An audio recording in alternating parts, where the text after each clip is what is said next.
Coucou tout le monde, j'espère que vous allez bien. Aujourd'hui, nous sommes le 24 décembre, la veille de Noël, et c'est pour cela que je vais vous parler de l'histoire la plus connue de Noël, qui est les esprits de Noël.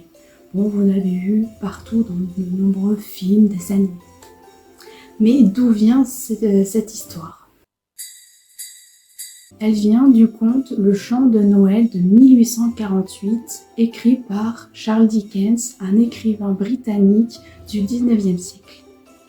Ce conte a été écrit à l'époque victorienne où le taux des démunis était en hausse dû à la réduction des aides sociales. Mais de quoi parle ce conte ? Ebenezer Scrooge est connu comme l'un des plus riches et des plus avares marchands de Londres. Le vieillard solitaire et insensible vit dans l'indifférence à autrui et dans l'obsession de ses livres de contes. Ni la mort de son associé Marley, ni la pauvre condition de ses employés Bob Cratchit et Tiny Tim n'ont réussi à l'émouvoir. De tous les jours de l'année, celui que Scrooge déteste le plus est Noël. L'idée de répandre joie et cadeaux va définitivement à l'encontre de ses principes. Et pourtant, cette année, Scrooge va vivre un Noël qui ne sera pas prêt d'oublier. Tout commence la veille de Noël lorsqu'en rentrant chez lui, Scrooge a des étranges hallucinations. Le spectre de son ancien associé lui rend la plus effrayante des visites. Il portait des chaînes à cause d'avoir fait du mal autour de lui au cours de sa vie. Il est venu lui annoncer qu'il aurait d'autres visites aussi magiques que troublantes. Scrooge va ainsi rencontrer 3 fantômes, l'esprit des Noëls passés, l'esprit du Noël présent et l'esprit du Noël futur. Lors de cette nuit extraordinaire, il va replonger dans ses propres souvenirs, réveillant en lui des blessures oubliées et des regrets profondément enfouis. Charles Dickens, dans son conte, a voulu montrer les obsessions sociales de l'époque qui sont très fortes.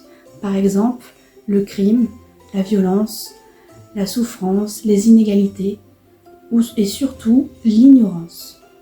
Et il va jouer sur ça en utilisant l'empathie.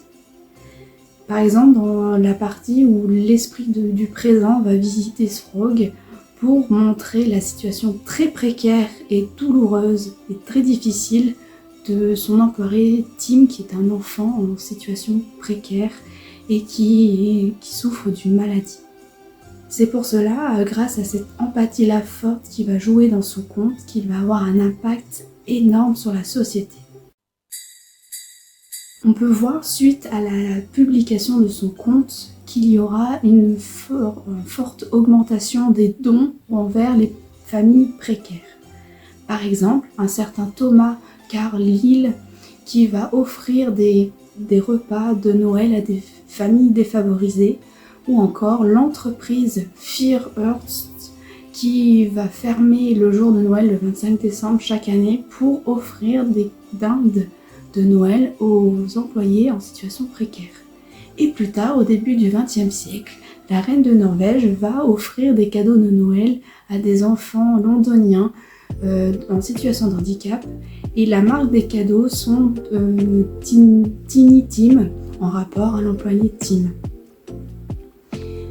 Et on pense que pendant la Première Guerre mondiale, les soldats lisaient aussi ce conte. Et il y a une théorie de George Orwell disant que la longévité d'une œuvre littéraire est due au mérite. Et on voit à travers cet impact fort de ce conte, Le Chant de Noël, est complètement fausse, car on voit qu'avec le temps, même sans mérite, un fort mérite, on voit qu'elle a un impact énorme sur la société qui est encore actuellement présente aujourd'hui.